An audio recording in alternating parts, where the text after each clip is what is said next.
The midday sun scorched the pavement outside Brave Rescue Shelter as Derek Mitchell took his lunch break. A battered fruit crate sat crookedly by the fence where the trash cans stood. At first glance, it blended with the other discarded items, until a faint movement caught his eye.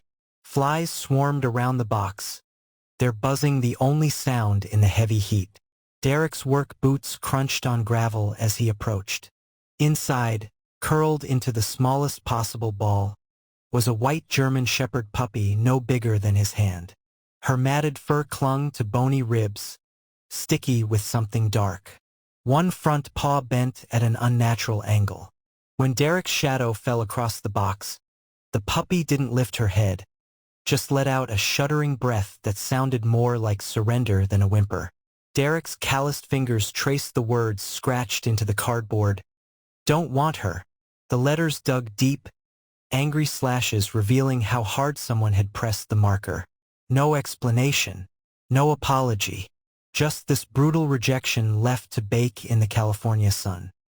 His throat tightened as he noticed the oily rag someone had tossed in as an afterthought, the closest thing to betting the puppy had. The stench of urine and infection hit him when he leaned closer. This wasn't just abandonment, it was cruelty. Derek's voice came out rougher than he intended as he whispered, "It's okay, little one." But the way her cloudy eyes stared through him suggested she'd stopped believing in okay a long time ago. The puppy didn't resist when Derek lifted her from the box. No struggle, no sound, just dead weight in his palms, lighter than she should be. Up close, he saw the shallow cuts along her ribs, the raw patches where skin showed through matted fur. Her breathing came in quick, shallow gasps that fluttered against his wrist like a dying bird's heartbeat. Behind him, the shelter door slammed open. Megan Foster, their head vet tech, took one look at the bundle in Derek's arms and her professional mask slipped. "Jesus Christ," she breathed, already reaching for her stethoscope. The puppy's head lolled, her blue-tinged tongue hanging dry. Derek pressed her closer to his chest, as if his own heartbeat could jumpstart hers. The fluorescent lights of the treatment room hummed as Megan worked. Alcohol and antiseptic couldn't mask the sour smell of infection clinging to the puppy. Blood crusted her paw pads. Her gums were pale when Megan peeled back her lips. "She's maybe 12 weeks old," Megan muttered, swabbing a weeping cut. "Dehydrated, malnourished. That front paw's either broken or badly dislocated." The 4 needles slipped under paper-thin skin with barely a reaction from the puppy. Just one faint, broken whimper that tore at Derek's chest. He stroked a clean patch behind her ears, his thumb coming away gritty. The flies had been at her 2 tiny red bites dotted her eyelids. Megan adjusted the fluid drip. "Her temp's 107. If we don't get that down." She didn't need to finish. The quiet beep of the heart monitor said enough.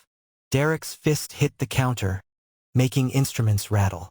"What kind of monster does this to a baby?" His voice cracked on the last word. Megan didn't flinch. She'd seen this rage before, this helpless fury that came with the job. The puppy Daisy, Derek had started calling her without realizing, lay motionless except for the shallow rise and fall of her ribs. The 4 fluids dripped steadily, but her eyes remained half-lidded, unseeing. Outside, a car horn blared, life going on as usual. Derek pressed his forehead against the cool metal of the treatment table. 7 years at the shelter, and he'd never gotten used to this part, the senselessness of it. Someone had held this puppy, fed her, then decided she was trash. The box's words echoed in his skull. "Don't want her." Well, he did. Most dogs fought the 4. They whined, thrashed, tried to bite. Daisy just lay there, her body slack on the towel, accepting whatever came next. Derek sat cross-legged on the floor beside her, his back against the kennel wall. He'd seen hundreds of rescues, but this surrender, this complete lack of fight, unsettled him most. It spoke of a suffering beyond physical pain. Megan checked the monitors again. Temps down to 105. Small victories. Her hand hovered over Daisy's ribs. "She's not out of the woods yet." Derek reached into the kennel, one finger extended. When he touched Daisy's good paw, there was no reaction. Then, so slight he thought he imagined it, the barest pressure against his fingertip. Her paw covering his like a whisper of trust. Daisy! The name slipped out before Derek could stop it. Soft in the dim treatment room. Megan raised an eyebrow but said nothing. Names were dangerous in their line of work. They made the losses personal. But this ghost of a puppy needed something to hold on to, even if it was just a word. On the table, Daisy's tail twitched once, barely at the sound. The 4-bag glowed in the low light, fluids trickling down the tube into her vein. Somewhere outside, a dog barked. The clock ticked.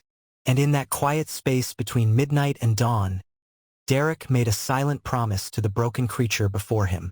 Megan peeled off her gloves with a snap. We had 3 last week. 2 the week before. Her voice was flat, professional, but Derek heard the anger simmering beneath. People treat shelters like dumping grounds. He knew the statistics, the endless stream of unwanted animals, the limited resources, the hard choices. But Daisy was different. Maybe it was the way she'd pressed her paw to his finger. Maybe it was those ancient eyes in a puppy's face. Or maybe it was the box still sitting out back, its cruel message burning in his memory. Don't want her. Well, someone had to. The fever broke near 3 a.m. Derek, dozing in the hard plastic chair, startled awake when Megan gripped his shoulder. Look! The monitor showed 103.9, still dangerously high, but dropping. Daisy's breathing had deepened, her tongue less dry when Derek gently touched it. Megan checked the 4. Kids got 9 lives. But Derek saw the truth. Daisy wasn't fighting. She was enduring. There's a world of difference between the two. Outside, the first hints of dawn lightened the sky. Another night survived. Another day ahead. Derek ran a hand over his stubble, exhaustion weighing his bones. But something new flickered in his chest. Something dangerously close to hope. By morning, Daisy's eyes had cleared to a pale, intelligent blue. She tracked Derek's movements as he changed her bandages, her gaze sharpening with each passing hour. The 4-bag was nearly empty now, its life-giving fluids having worked their slow magic. Sunlight streamed through the clinic windows, painting stripes across the floor.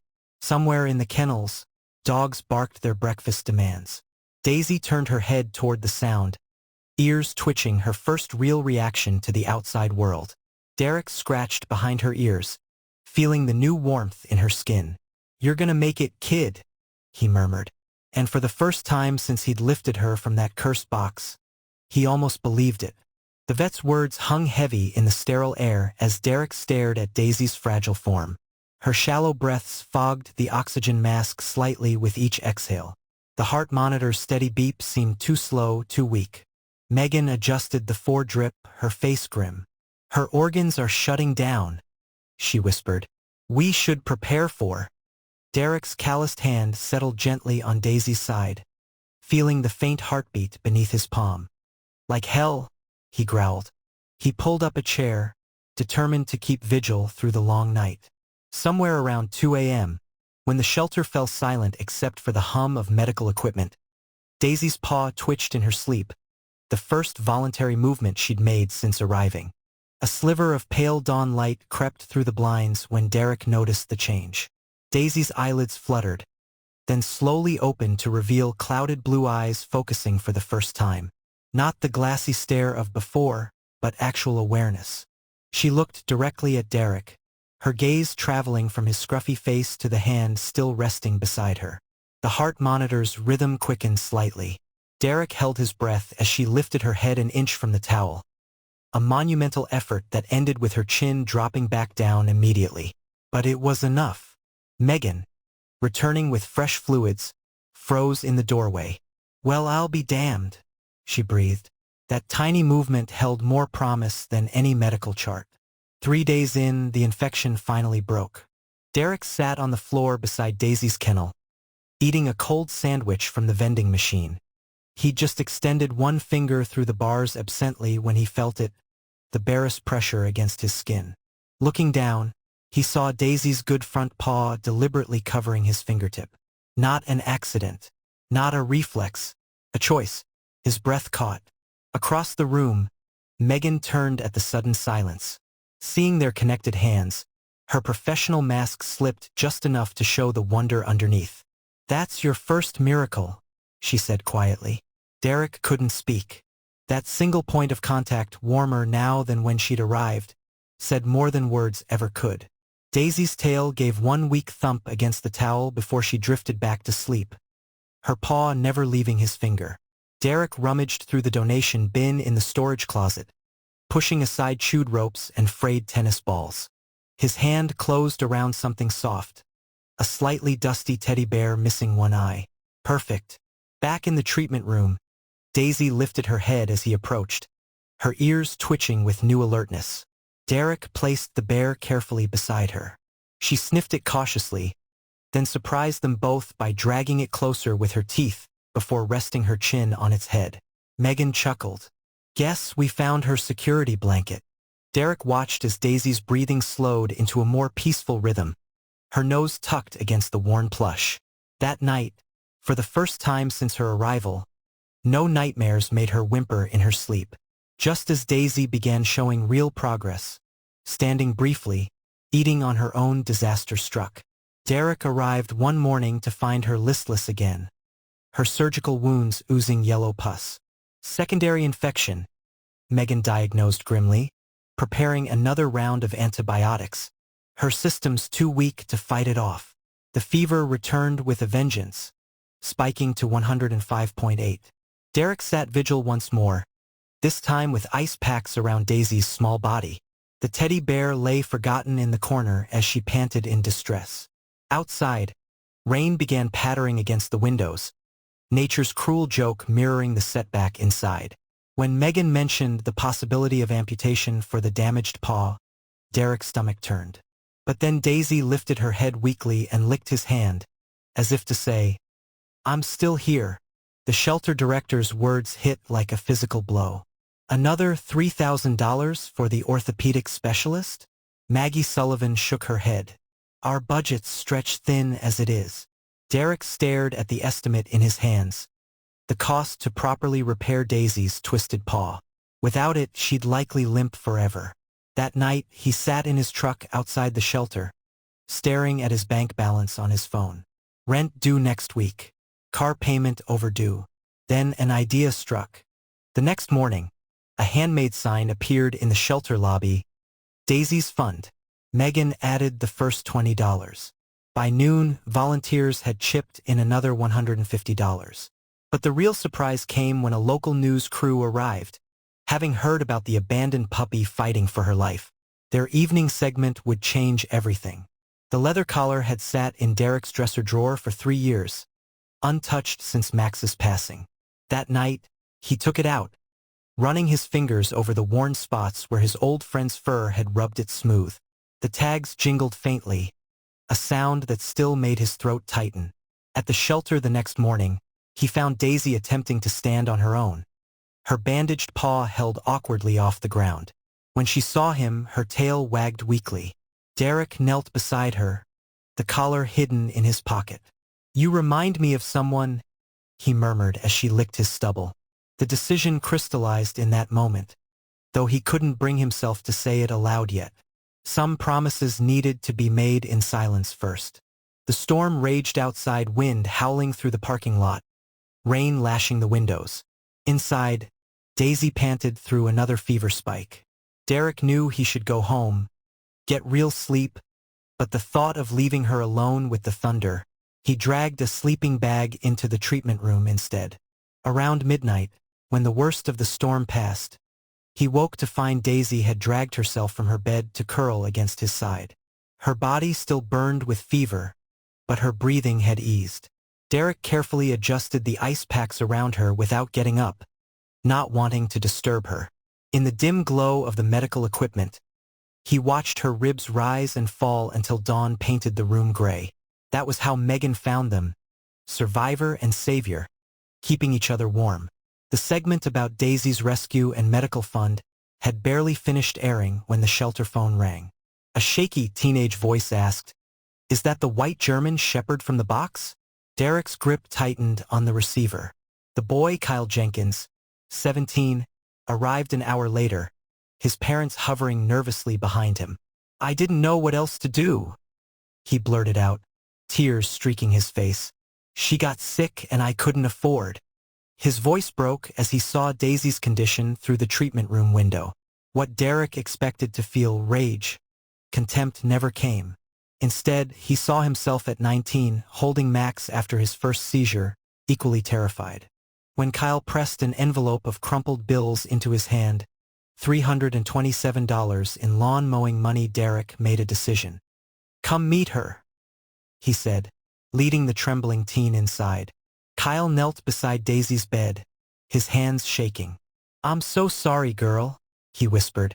To everyone's shock, Daisy lifted her head and licked his fingers once before settling back down. The boy sobbed openly. His parents explained they'd been out of town when Daisy fell ill. Kyle had panicked, made a terrible choice. Derek watched the interaction closely, surprised by his own lack of anger. Later, as the family left, Kyle turned back. Will she be okay?" Derek studied Daisy, who was now chewing determinedly on her teddy bear. "Yeah," he said finally. "She's gonna be just fine." The words surprised him as much as they seemed to comfort Kyle. That night, Daisy ate her entire meal without assistance for the first time, as if some invisible weight had lifted from them both. The envelope arrived at the shelter with no return address, just "For Daisy," scrawled in messy handwriting. Inside was $1,000 in crisp bills and a note. From someone who made the same mistake. Derek stared at the money, then at Daisy, now standing steadily on 3 legs while favoring her injured paw. The donation pushed them past their fundraising goal. That afternoon, Dr. Chun from the specialty clinic confirmed what Derek already knew in his gut. She's strong enough for surgery now. As they prepped Daisy for transport, she surprised everyone by limping over to the donation wall where her picture hung, sniffing it intently before turning to Derek with what could only be described as a doggy smile. Ryan and Linda arrived on a perfect spring morning, their SUV sporting Positive Futures Rescue Farm decals. They'd seen Daisy's story online and drove 4 hours to meet her. Derek watched uneasily as Linda knelt, letting Daisy sniff her hands. The puppy hesitated, then limped forward, her first voluntary approach to strangers. Ryan's eyes shone as Daisy investigated his boots. "She's perfect," he murmured. Too perfect, Derek thought bitterly. The couple had everything: acreage, experience with special needs dogs, glowing references. As they discussed adoption paperwork with Maggie, Derek found himself memorizing the curve of Daisy's ears, the way her tail wagged in uneven circles when excited. That night, he took Max's old collar from his pocket and stared at it for a long time. The lie tasted bitter on Derek's tongue. Daisy was ready, walking short distances, eating eagerly, even playing with toys. But seeing Ryan and Linda's perfect setup, their easy confidence, he cleared his throat. "Her paw needs more rehab. She's not house-trained yet." Maggie shot him a look but stayed silent. Linda just smiled. "We've handled worse." They scheduled another visit in 2 weeks. After they left, Derek sat with Daisy in the exercise yard, watching her chase Bubbles, Megan Blue. "You'd love their farm," he admitted, scratching behind her ears. Daisy paused mid-run, turning to study him with those knowing blue eyes before deliberately dropping the toy at his feet instead of chasing it further. The message was clear. "I'm already home." Andrea Lopez tapped the shelter policy manual. Page 42. Derek. Staff can't show favoritism in adoptions. The board had convened after Maggie reported his stalling tactics. Andrea continued, "Either you formally apply to adopt Daisy yourself by Friday, or she goes to that couple." The other members nodded. Derek's mouth went dry. He'd never said aloud what his heart had decided weeks ago. That night, he found Daisy sleeping with her head on Max's old collar. She dug it from his jacket pocket. As if sensing his presence, she opened one eye and thumped her tail weakly. Derek swallowed hard. The application form waited on his kitchen table, pen lying across it like a dare. Derek's sister took one look at the adoption papers and sighed. "You're replacing Max." The accusation hung between them in his cramped kitchen. Derek flinched but didn't deny it. Rachel softened her voice. She's not him, little brother. And you can't save every broken thing to make up for. Her words trailed off, but they both remembered. The seizures, the late-night visits, the empty bed where Max used to sleep. Derek stared at Daisy's photo on the application. I know she's not Max, he finally said, but maybe that's okay. Rachel studied him for a long moment before squeezing his shoulder. Then do it right this time. No holding back. The morning of his adoption interview, Derek arrived to chaos. Daisy lay listless in her kennel, her breakfast untouched. Stress colitis, Megan diagnosed, prepping fluids. Probably from all the recent changes. Derek's stomach dropped. Was this his fault? Had his hesitation made things worse? As Megan worked, Daisy turned her head away from both of them. The first rejection she'd ever shown. The board meeting loomed in 2 hours. Derek knelt beside her, whispering apologies into her fur. Then, impossibly, her tail gave one weak wag against the towel. Just enough to reignite his determination. He stood, squaring his shoulders. I'll be back, he promised. Whether he was talking to Daisy or himself, even he wasn't sure anymore. Derek returned from his adoption interview to find Daisy standing shakily in her kennel. The stuffed fox toy clenched in her teeth. When she saw him, she dropped it deliberately at the gate, then took 2 wobbly steps back, an invitation to play. The simple act shattered him. No dog who'd been through what she had should still trust, still want to connect. Derek opened the gate slowly, picking up the toy. Daisy's ears perked up, her lopsided tail wagging in hopeful circles. He tossed it gently. She stumbled after it, her bad leg dragging slightly, but the determination in her eyes, that was new. That was everything. Behind him, Andrea cleared her throat. The board has reached a decision. The sound startled everyone in the shelter, a sharp, high-pitched yip from the exercise yard. Derek dropped the leash he was holding. Daisy stood by the fence, staring down a bold squirrel, her tail stiff with outrage. When the rodent didn't budge, she barked again, louder this time. Then, as if surprised by her own voice, she turned to look at Derek with wide eyes. Megan burst out laughing. Well, there's her spirit. Derek knelt, opening his arms. Daisy came barreling into him, all wiggles and happy grunts, her earlier illness forgotten. In that moment, with her warm weight against his chest and that ridiculous high-pitched bark still echoing in his ears, Derek knew whatever the board decided. This dog had already claimed him. The shelter board gathered in the exercise yard to observe Daisy's progress. She stood on shaky legs, her once twisted paw now functional but weak. Derek held his breath as she took 1 step, then 2. Halfway across the yard, she stumbled. The board members murmured sympathetically. Then, with a determined grunt, Daisy righted herself and kept going all the way to Andrea's feet, where she promptly plopped down and offered her belly. Andrea, known for her tough demeanor, actually giggled as she scratched the happy puppy. Derek's eyes burned. This little fighter had walked through hell to get here. How could he do any less? Derek found the original box while searching for spare leashes. Time had faded the words, but they still glared up at him. Don't want her. His vision blurred. All the pain, the fear, the uncertainty Daisy had endured, reduced to this crumpled cardboard. He sank to the floor, the weight of everything crashing down. Then a familiar tap-tap of nails on concrete. Daisy stood in the doorway, her head cocked. Without hesitation, she limped over and climbed into his lap, licking the tears from his face. Derek hugged her close, breathing in her comforting doggy scent. When he finally looked up, Maggie stood there holding a black marker. Wordlessly, she handed it to him. Derek crossed out the old message with 1 firm stroke, then wrote beneath it, "Loved, wanted, home." The marker bled into the cardboard as Derek's hand shook. 3 words to erase 3 others. Daisy leaned against his leg, her warm weight an anchor. Maggie cleared her throat. Board voted 4-1 in your favor. The world tilted. Andrea stepped forward, Her usual stern expression softened. Turns out we're suckers for a good redemption story. Daisy chose that moment to sneeze dramatically, then paw at Derek's boot. Laughter broke the tension. But as they left the storage room, Derek paused to look back at the transformed box. Some stories couldn't be rewritten. But this one just got its happy ending. The fluorescent lights buzzed overhead as the board members took their seats. Derek sat stiffly, Daisy curled at his feet. Andrea read the motion. Application 1147. Derek Mitchell for adoption of Daisy. One by one, hands rose, Maggie, then Robert, then old Mr. Kowalski. When Andrea raised hers, Derek's breath caught. Only grouchy Tom held out.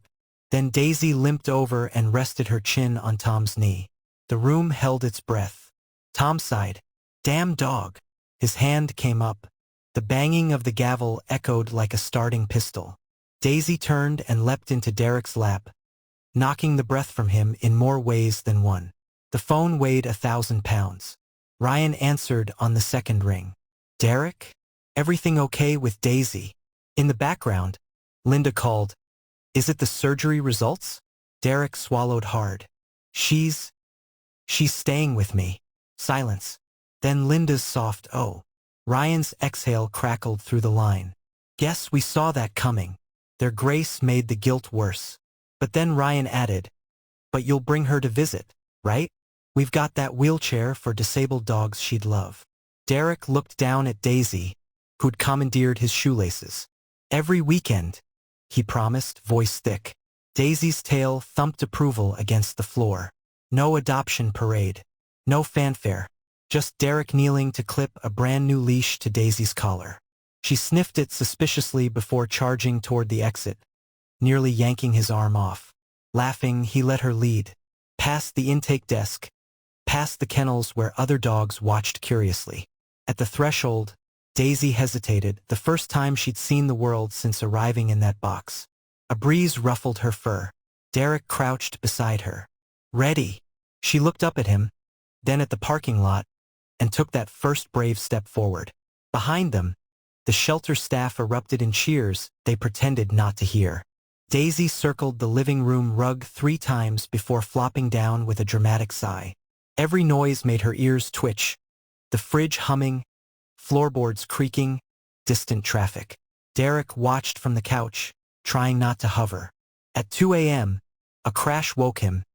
Daisy had knocked over a lamp investigating the window. Instead of scolding, he spread his sleeping bag on the floor. She crept over immediately, curling into the curve of his body. When dawn light filtered through the blinds, Derek awoke to find her sitting upright, watching the sunrise with quiet wonder, as if seeing the world for the first time. Maybe she was. The backyard squirrel never stood a chance. Daisy spotted it through the sliding glass door and lost her mind, barking, spinning, nearly tripping over her own feet in excitement. Derek opened the door and she shot out like a furry missile. The squirrel scampered up the oak tree as Daisy skidded to a halt beneath it, barking her outrage. From then on, squirrel patrol became her sacred duty. She'd station herself by the window for hours, body quivering with anticipation. The neighbor's cat soon joined her hit list. Derek bought a lawn chair just to watch her antics, his laughter drawing curious looks from passers-by. Who knew vengeance could be so adorable? Old Mr. Peterson had complained about barking dogs for years.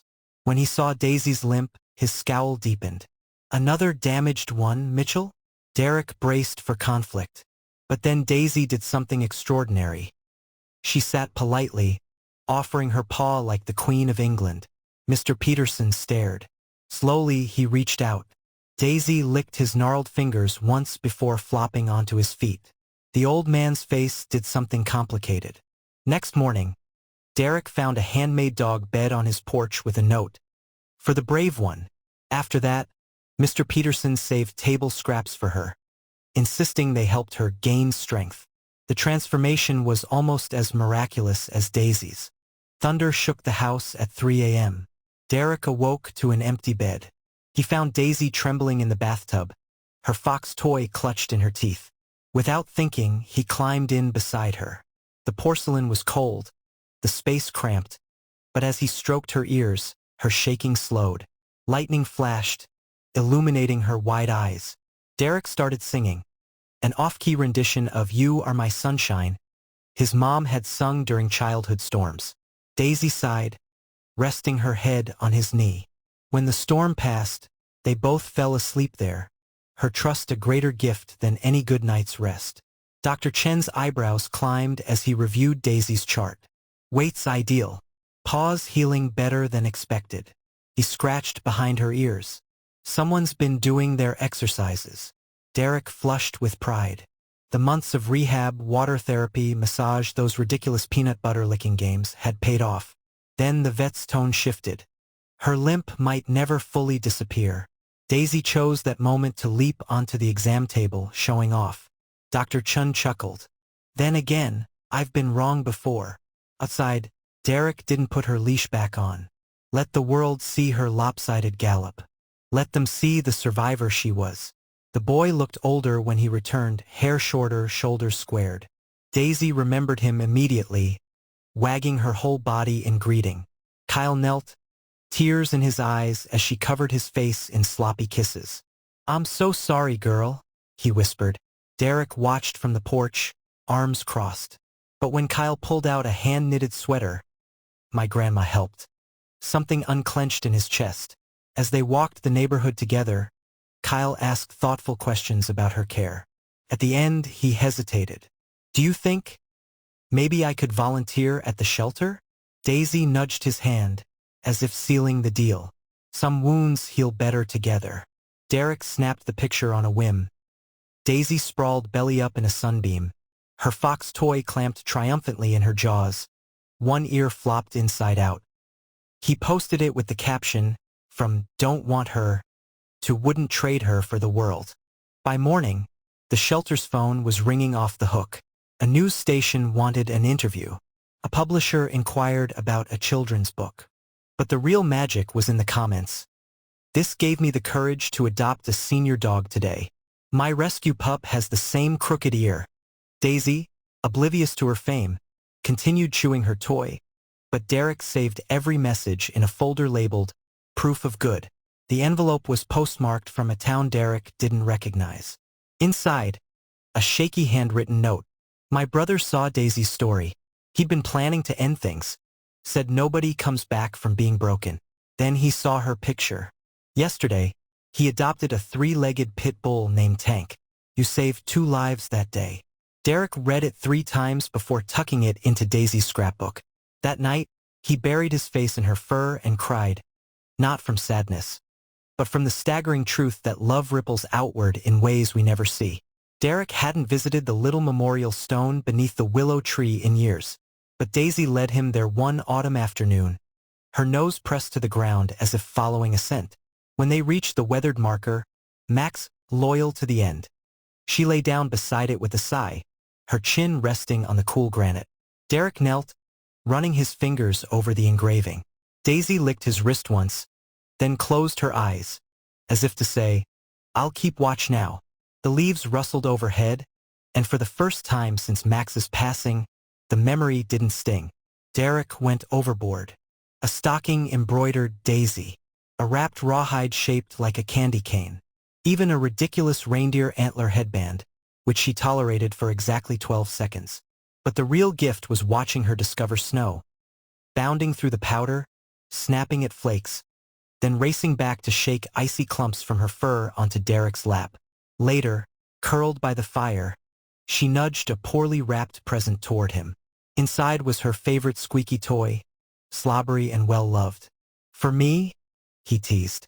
She woofed softly, tail thumping. The tag read, To Dad. Love, D. Megan's handwriting, but he'd never tell.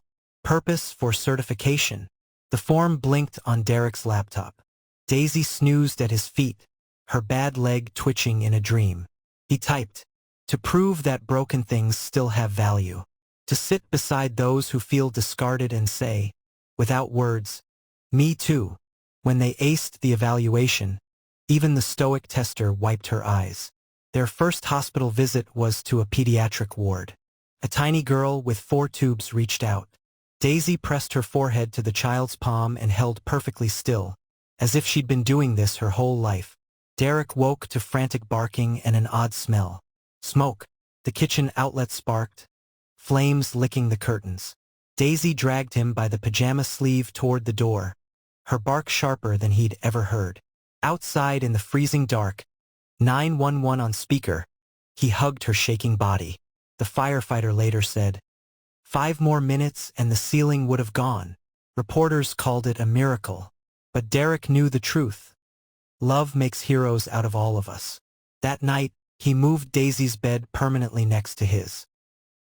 The firehouse sent a thank you card with a paw print stamp.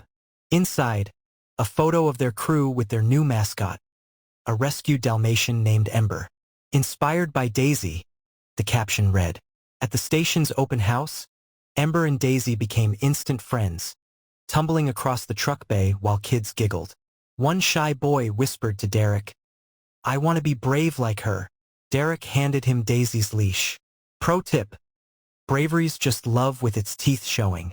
The boy's mother mouthed thank you over his head. The cardboard carrier had air holes and a fleece blanket inside. A note taped to the top. "Now it's your turn to save another." Derek's hands shook as he lifted the flap. A tiny brindle face peered up, a puppy missing one ear, tail wagging furiously. Daisy sniffed the newcomer, then nudged her toward Derek with a bossy woof. As the pup licked his stubble, he laughed through tears. Some gifts aren't meant to be kept. They're meant to be passed on. The shelters before wall now featured 2 photos side by side. Daisy in her original box, eyes dull. The new pup, terrified in her carrier. Between them, a current shot. Daisy gently washing the puppy's face as Derek smiled in the background. Derek stood at the shelter's intake desk years later, gray in his temples but eyes bright. A trembling foster puppy cradled in his arms. Daisy, now silver-muzzled but still spry, leaned against his leg. The new intake form asked, "Reason for surrender?" He wrote one word, "Love." Then he carried them both home.